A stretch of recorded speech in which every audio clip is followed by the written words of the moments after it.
તો જામનગર ખાતેથી મહત્વના સમાચાર સામે આવી રહ્યા છે। હાઈકોર્ટ હવે લાલ ગુમ થઈ છે। ટાટા કેમિકલ્સને હવે ફટકાર લગાવવામાં આવી છે। તો ટાટા કેમિકલે મરીન સેન્ચ્યુરીને કાળા રણમાં ફેરવી નાખી છે તેવું આ નિવેદન હાઈકોર્ટ દ્વારા આપવામાં આવ્યું છે। અને ગુજરાત હાઈકોર્ટનું આ આકરું વલણ 3 મહિનામાં આકલન કરીને વળતર વસૂલવા માટે પણ આદેશ કરવામાં આવ્યો છે, જેમાં ઉદ્યોગને બંધ કરવા સહિતના કડક પગલાં લેવા પણ નિર્દેશ કરવામાં આવ્યો છે। કેમિકલ વેસ્ટ છોડતા સમગ્ર વિસ્તારને કાળા રણમાં ફેરવી દીધું છે તેવા પ્રકારનો હવે આ ફટકાર હાઈકોર્ટે લગાવ્યો છે। દરિયામાં વર્ષોથી કેમિકલ યુક્ત પાણી છોડવામાં આવી રહ્યું છે। તો ટાટા કેમિકલ્સને હાઈકોર્ટે ફટકાર લગાવી છે। કલેક્ટર અને જીપીસીબીને કાર્યવાહી કરવા માટે આદેશ આપવામાં આવ્યા છે।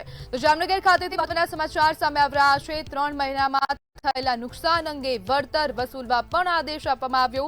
ટાટા કેમિકલ્સ લિમિટેડ દ્વારા મીઠાપુર ખાતે તેમનો આ પ્લાન્ટ છે અને તે જ પ્લાન્ટના અધિકારીઓને ફટકાર લગાવવામાં આવી છે।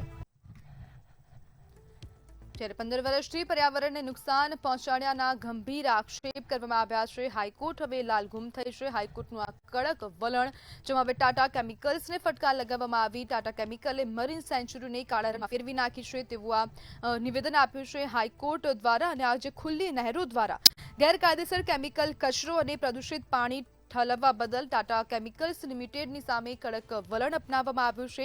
જ્યારે વન વિભાગ, જામનગરના કલેક્ટર અને ઓથોરિટીના અહેવાલના આધારે કોર્ટે આ ગંભીર નોંધ પણ લીધી છે અને કહ્યું છે કે કંપનીએ કોઈની પણ મંજૂરી વગર કેમિકલ કચરો દરિયામાં નાખતા મરીન સેન્ચ્યુરીને કાળા રણમાં ફેરવી નાખી છે। આપણી સાથે વધુ માહિતી સાથે કિંજલ ફરીથી જોડાઈ ગયા છે। જે કિંજલ, હવે ટાટા કેમિકલ્સને ફટકાર લગાવવામાં આવી છે। ગેરકાયદેસર રીતે આ પ્રદૂષિત પાણી ઠાલવવામાં આવી રહ્યું છે, કેમિકલ વાળો કચરો પણ ઠાલવવામાં આવી રહ્યો છે। શું છે વધુ વિગતો?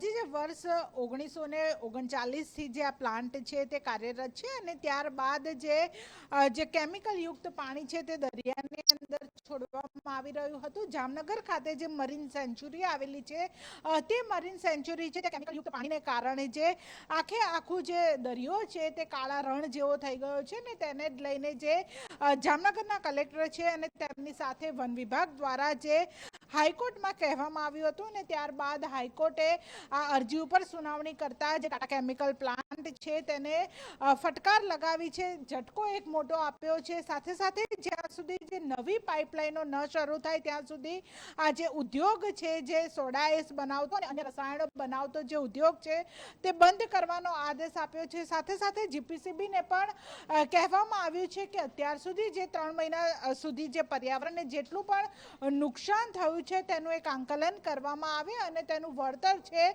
તે ટાટા કેમિકલ પાસેથી વસૂલવામાં આવે ને હવે જે મરીન જે સેન્ચ્યુરી છે તેને નુકસાન ન થાય તે પ્રમાણે નવી પાઇપલાઇન નાખીને પછી ત્યારબાદ જ આ જે ઉદ્યોગ છે તે શરૂ કરવામાં આવે તેવું કહેવામાં આવ્યું છે। ત્યારે હવે હાઈકોર્ટ આજે લાલ ગુમ થઈ છે, આદેશો કરવામાં આવ્યા છે, પરંતુ અત્યારે તો જે ટાટા કેમિકલ દ્વારા જે આ અરજી ઉપર સ્ટે લગાવવા માટે સુનાવણી કરવામાં આવી હતી, પરંતુ આ અરજી છે તે પણ હાઈકોર્ટ દ્વારા ફગાવી દેવામાં આવી છે ને આગામી સુનાવણી છે તે 17 જૂને ફરી કરવામાં આવશે અને જ્યાં સુધી જે નવી પાઇપલાઇનો દરિયાની અંદર શરૂ કરવામાં ન આવે, દરિયાની અંદર કોઈ પણ કેમિકલ યુક્ત પાણી ભેળવવામાં ન આવે તેનું ખાસ ધ્યાન રાખવા માટે પણ કહેવામાં આવ્યું છે।